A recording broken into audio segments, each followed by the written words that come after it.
అదే నేను చెప్పినట్టుగా గద్దర్ అంటే నా చిన్నతనం నుంచి కూడా విప్లవ గాయకుడు గద్దర్ గారు అంటే ఆయన గొంగళి వేసుకొని పంచా బలితోటి గొంగళి వేసుకొని ఆయన పాటలు పాడటము ఇదంతా విప్లవ గాయకుడు ఇది నాకు బాగా తెలిసింది. కానీ ఇటీవల నేను వింటున్నా నల్గొండ గద్దర్ అనేసి. అసలు ఏంటది నల్గొండ గద్దర్? మీకు ఆ పేరు ఎలా వచ్చింది? మీకు ఆయనకు అసలుకు ఏంటి సంబంధము అనేది అసలు మీ పేరే నల్గొండ గద్దరా లేదంటే ఏమైనా పేరు ఉందా అసలుకి? ఏంటి మాకు ఒక్కసారి వివరిస్తారా?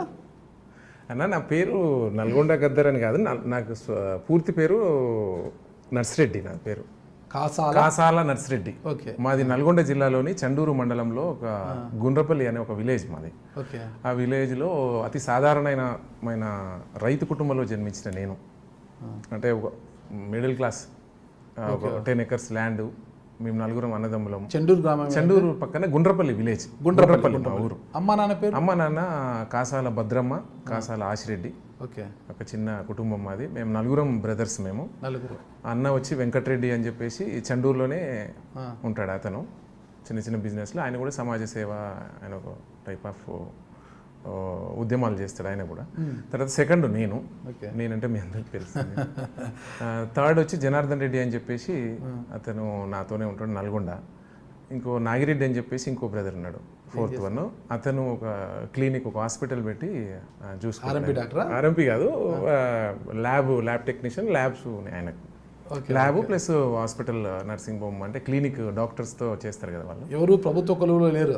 ఎవరు ప్రభుత్వ కొలువులో లేము మేము.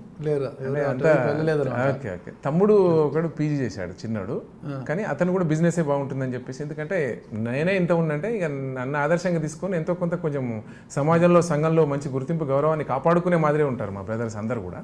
చిన్న తమ్ముడు కూడా అదేనట్టు, జాబ్ ఏం చేయకుండా సరే బిజినెస్లోనే బాగుంటుంది అనే దాని మీద బిజినెస్ పెట్టుకున్నాడు. ఆయన కూడా అందరూ హ్యాపీ, అంతా హ్యాపీ అన్న మొత్తం. ఇప్పుడు ఎట్లా మీరు నల్గొండలో ఉంటారా, మీ గ్రామంలో ఉంటారా? నేను నల్గొండలోనే ఉంటాను. ఇప్పుడు నేను చిన్నప్పుడు అమ్మ దగ్గర, అంటే 10th వరకు అక్కడ చదువుకోవడము, గుండ్రపల్లిలో ఉండడము.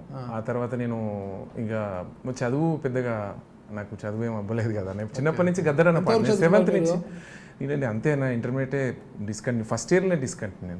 అంటే నేను ఎక్కువ కాలేజీలు, చదువులు అవన్నీ చూసుకోకుండా ఈ పాట ద్వారానే, ఇది పాటనే ఇంటర్, పాటనే డిగ్రీ, పాటనే పీజీ అనుకొని గద్దరన్న ఈ ఫస్ట్ పాట అంతే, ఆ పాటలతోనే నేను వెళ్ళిపోవాలి, సమాజంలో, సంఘంలో మంచి గుర్తింపు, గౌరవాన్ని కాపాడుకొని ఈ పాట పాడాలా, అక్కడ అంతే వాళ్ళని మెప్పియాలి. ఏదన్నా వాళ్ళతోనే ఏ హెల్ప్ ఉంటే మనం తీసుకోవాలి, అది ఏదన్నా కానీ.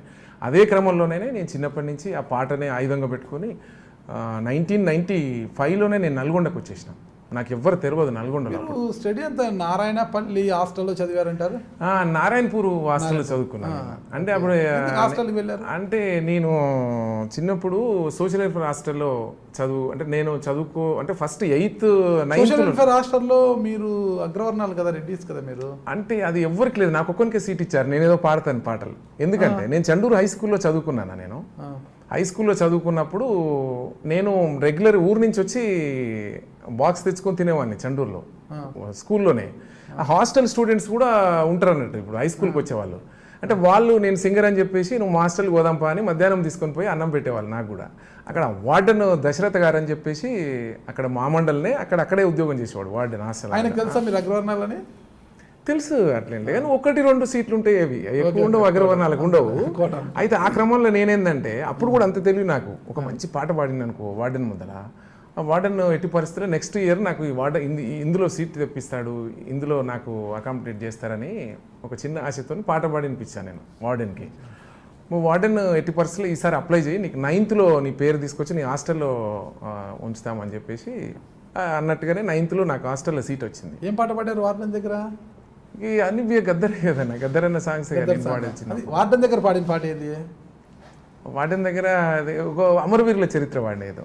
అమరవీరుల చరిత్ర గద్దరన్న సాంగ్ అది.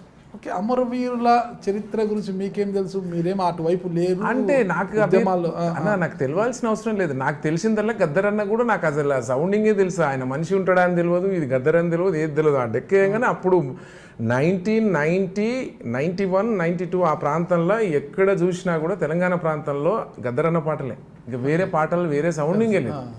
ఆ పాటల్ని విని అదే పాటల్ని ఏదో ఒకటి అదొక లైన్ వినిపించేది. అనిపిస్తే ఓకే నెక్స్ట్ ఇయర్ 9th నాకు సీట్ వచ్చింది అక్కడ. వచ్చిన తర్వాత 10th ఇక్కడున్న వాళ్ళంతా అక్కడ నారాయణపురం షిఫ్ట్ చేశారు, అక్కడ పక్క మండలం. అక్కడ ఉన్న వాళ్ళని ఇక్కడ తెచ్చారంట, అదేదో వచ్చింది అప్పుడు అక్కడ తీసుకెళ్లారు. నాకు 10th నేను నారాయణపూర్లో చదువుకున్నా. కొంచెం అక్కడ ఆర్గనైజేషన్స్ అన్నీ కూడా కొంచెము విప్లవాలు, సిపిఐ ఆర్గనైజేషన్స్ అవి ఉండేవి, వైఎఫ్ అవన్నీ ఉండేది. కొంచెం వేదిక అయింది అక్కడ నాకు. అక్కడికి వెళ్ళడము, అక్కడ 10th అక్కడ చదువుకోవడము. ఇంకా అక్కడ ఇవన్నీ ఇంకెక్కువ పాటలు బాగా విప్లవ సాహిత్యము, గద్దరన్న పాటలు ఆయన బాగా పాడుతుండడం. హై స్కూల్లో నాకు ఎప్పుడు ఆ 1 year ఎప్పుడు ఏ ప్రోగ్రాంలో ఏ కాంపిటీషన్లో కూడా నాకే ఫస్ట్ ప్రైజ్ వచ్చేది. నేను నారాయణపూర్లో చదువుకున్నప్పుడు 3 మండలాలకు కలిసి ఏదో స్పోర్ట్స్ ఏదో పెట్టారు అక్కడ. పెట్టినప్పుడు నేను సింగర్గా నా పేరు ఇచ్చాను. నేను అంతకుముందు ప్రైజులు వచ్చేదట అక్కడ అందరికీ. నేను పోయిన తర్వాత అందరూ 2nd 3rd వెళ్ళిపోయారు, నాకే ఫస్ట్ వచ్చింది. మీరు చూస్తున్నారు ఐ డ్రీమ్ న్యూస్ ని. Please subscribe I dreams For more videos, subscribe I Dream. Please subscribe for more videos. I dream. I dream. for more videos. Subscribe, I dream. Please subscribe. Subscribe I dream channel. Do subscribe. I dream. I dream ఛానల్ని subscribe చేయండి. do watch I dream.